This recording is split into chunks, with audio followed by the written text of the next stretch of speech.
La caída de los ángeles. Dios creó a los ángeles, es decir, seres puramente espirituales.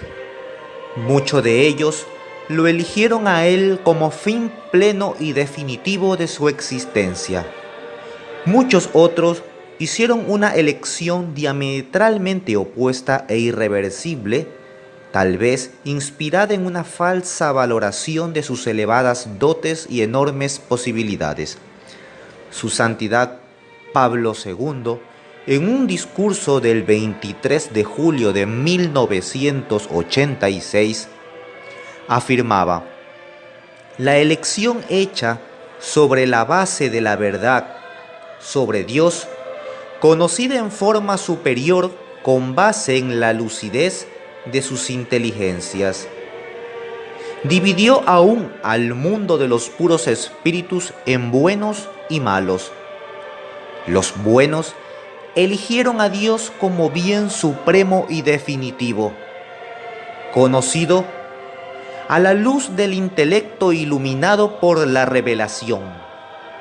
Haber escogido a Dios significa que se dirigieron a Él con toda la fuerza interior de su libertad, fuerza que es el amor.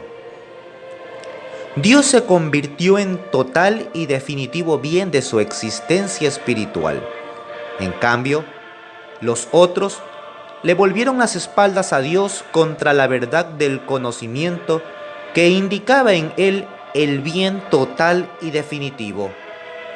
Eligieron contra la revelación del misterio de Dios, contra su gracia que los hacía partícipes de la Trinidad y de la eterna amistad con Dios en la comunión con Él mediante el amor.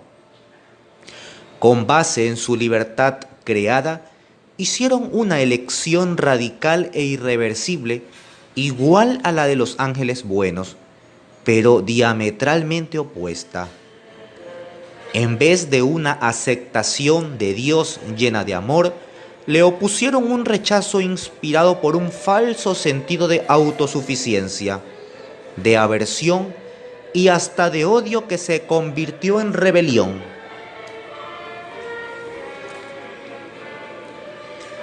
En este rechazo, Dios consiste precisamente el pecado de los ángeles. Para los que permanecieron fieles a Dios, se conservó el nombre de ángeles, mientras a los malos fueron llamados diablos, demonios o con otros nombres a los que vamos a referirnos más adelante. El hecho del pecado de los ángeles es una prueba de algún modo no superada, y más en general del origen de Satanás, es una cuestión casi neotestamentaria y confirmada por la Sagrada Escritura. Ya en el libro del Apocalipsis de San Juan se lee lo siguiente: entonces se entabló una batalla en el cielo. Miguel y sus ángeles combatieron con la serpiente. También la serpiente y sus ángeles combatieron, pero no prevalecieron, y no hubo ya en el cielo lugar para ellos. Aunque en la exégesis de hoy se quiere aplicar el texto de Juan al presente y al futuro, esto no significa, como observa Scharringer, que el pasaje ordenado a la historia del tiempo y al acontecimiento final no tenga ningún valor respecto al pasado. El futuro también interpreta el pasado y hace reconocer que la victoria de Cristo tiene un efecto anterior. En todo caso, existen otros pasajes muy explícitos. Dios dijo a los apóstoles: yo veía a Satanás caer del cielo como a un rayo. Lucas capítulo 10, versículo 18. En otras circunstancias, Jesús siempre afirmó del diablo: no se mantuvo en la verdad. Juan capítulo 8, versículo 44. En la segunda carta de San Pedro se lee lo siguiente: Dios no perdonó a los ángeles que pecaron, sino que, precipitándolos en los abismos tenebrosos del Tártaro, los entregó para ser custodiados hasta el juicio. Segunda carta de Pedro, capítulo 2, versículo 4. Y en la carta de San Judas número 6 se habla de ángeles que no mantuvieron su dignidad, sino que abandonaron su propia morada, los tiene guardados con ligaduras eternas bajo tinieblas. Respecto del magisterio eclesiástico, se hablará lo siguiente. Si bien es cierta la caída de los ángeles es real, no es sin embargo seguro cuál fue el motivo, y sobre esto la Iglesia jamás se ha pronunciado oficialmente.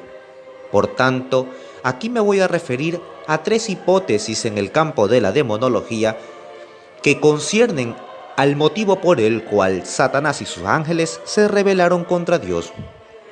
Primera hipótesis, la más difundida, es la del orgullo y la soberbia. Orgullo y soberbia que hizo pensar a los ángeles, incluido Satanás, que podrían ser semejantes a Dios. Un desordenado deseo, ciertamente no de igualdad como es obvio, sino de semejanza, como lo explica ampliamente Santo Tomás de Aquino en su Tratado de Suma Teológica 66.3. En cierto modo, ellos habrían puesto el propio yo en el centro de todo, es decir, un pecado de autoidolatría. Una hipótesis de género que comenzó con Orígenes y fue aceptada incluso por numerosos padres de la Iglesia. Se les quiere justificar con algunas frases bíblicas que consideran la soberbia como el comienzo de todos los pecados. En Tobías, por ejemplo, se lee: la soberbia acarrea la ruina y prolija inquietud. Tobías, capítulo 4, versículo 13. Y en el libro de Eclesiástico se lee: la soberbia es el principio de todos los pecados. Eclesiástico capítulo 10, versículo 13. Y San Pablo, en la primera carta a Timoteo, dice respecto del pastor de una comunidad: que no sea neófito, no sea que, llevado por la soberbia, caiga en la misma condenación del diablo. Primera de Timoteo capítulo 3, versículo 6. Segunda hipótesis, la hipótesis de la envidia. Esta hipótesis es anterior a la que acabamos de mencionar, sin embargo no es la más difundida. Algunos padres de la Iglesia sostenieron que la envidia fue la causa por la que Satanás y sus ángeles se rebelan contra Dios, la envidia de estos ángeles hacia los hombres. No podían entender cómo Dios creó al ser humano a su imagen y semejanza. Y al ser el ser humano creado a su imagen y semejanza, aunque no en naturaleza y sí por dignidad, el ser humano se encuentra superior a los ángeles. Quienes apoyaban esta teoría o esta hipótesis fueron San Tertuliano, San Cipriano, San Ireneo de León, Lactancio y San Gregorio de Niza. Tercera hipótesis. Esta fue sostenida en el siglo XVI por dos grandes teólogos, el dominico Ambrosio Catarino y el jesuita Francisco Suárez, y decía: la causa de los ángeles sí fue la envidia y los celos hacia el hombre, pero el motivo concreto de esta envidia estaba representada por el hecho de que el Hijo de Dios, asumiría la naturaleza humana, es decir, nuestro Señor Jesucristo. Es decir, la encarnación de la segunda persona de la Santísima Trinidad, revelado anticipadamente a los ángeles a quienes se les exigía adorar a Cristo, lo cual muchos rechazaron. Esta tesis se encuentra también en El Paraíso Perdido de John Milton, en el libro número 5. En la caída de los ángeles habría desempeñado un papel particular Satanás. Fue la hipótesis de la soberbia que desde Orígenes hizo atribuir a Satanás cuanto el profeta Isaías escribía respecto de la soberbia del rey de Babilonia, llamado astro de la mañana, en Isaías capítulo 14, versículo 12, y señalado en la traducción latina con el nombre de Lucifer, es decir, portador de luz. Ese nombre, aunque aplicado siempre al rey de Babilonia, se convirtió en símbolo del demonio. En la tradición cristiana, Lucifer es el primero de los ángeles rebeldes, su jefe. Esta es las tres hipótesis manejables en cuanto a la caída de los ángeles, basado en lo que dice las Escrituras y el magisterio de la Santa Iglesia. Un gusto, Víctor Gamboa, Dios les bendiga.